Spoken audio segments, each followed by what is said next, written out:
Bonjour à tous, content de vous retrouver pour la rentrée.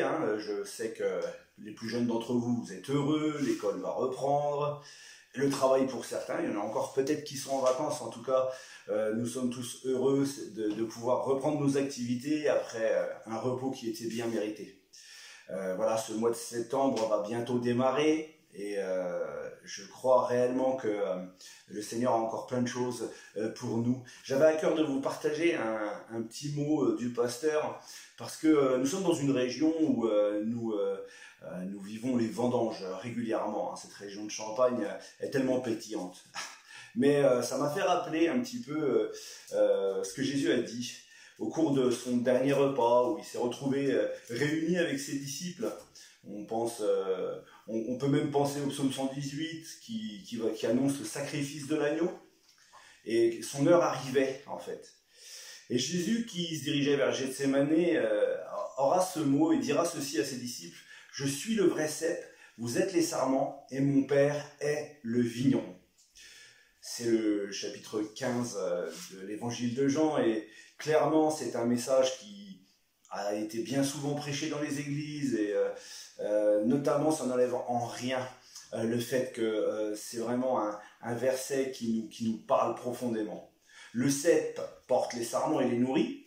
Les sarments se nourrissent du cep et portent du fruit. Les fruits sont pour le propriétaire de la vigne, c'est-à-dire pour Dieu le Père. En fait, tout comme le sarment, sans le cep ne peut porter de fruits. Le cep sans les sarments ne porte pas de fruits non plus. Donc, une vigne qui n'est pas complète ne sert à rien en fait.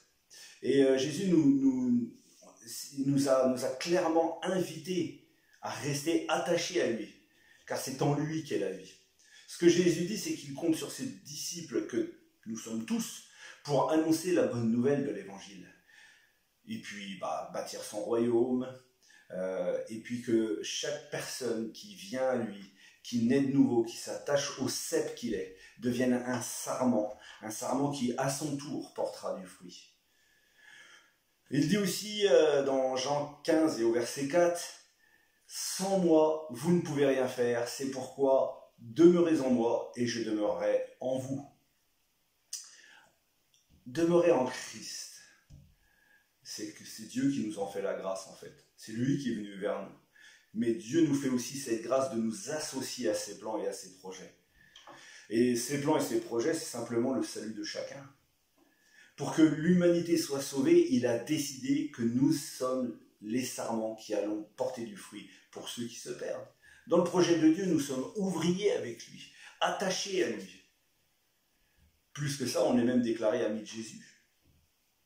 Il nous établit pour aller et porter du fruit, ok. Mais est-ce que ce fruit demeure? Parce qu'il nous dit, porter du fruit afin que ce fruit demeure.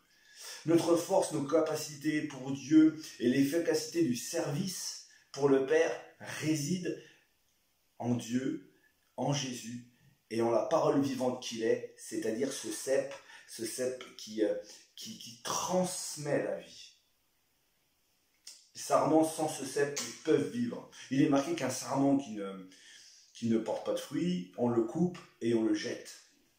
En fait, le sarment qui porte du fruit, eh bien, il le prouve par sa fidélité, son obéissance au commandement du Seigneur Jésus, à ses valeurs.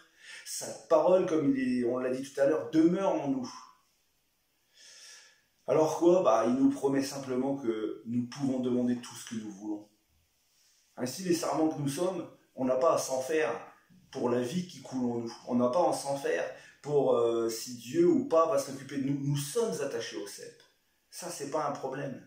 Maintenant, est-ce que les sarments que nous sommes, nous portons ce fruit à la gloire de Dieu? Cependant, pour qu'une vigne, je dirais, puisse abonder en grappes de raisin, il faut que le vigneron, chaque année, taille et retaille, émonde, afin d'enlever, je dirais, ce qui n'est pas nécessaire pour l'année, pour le bon développement de cette vigne. Chaque année, il le fait. Je dis encore, vous voulez porter du fruit pour que mon Père soit glorifié. Vous serez donc émondés, n'ayez pas peur. Dieu est propriétaire de la vigne. Il sait la tailler sans la blesser jusqu'à ce que son heure soit arrivée. Jean 15, 8. Vous savez, c'est pas facile d'être taillé, mais c'est indispensable.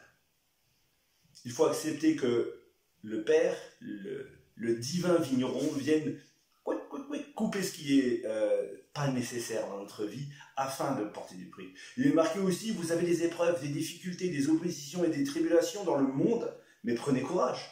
J'ai vaincu le monde afin que vous ayez la paix en moi. Je vous donne ma paix afin que ma joie soit en vous et que votre joie soit parfaite.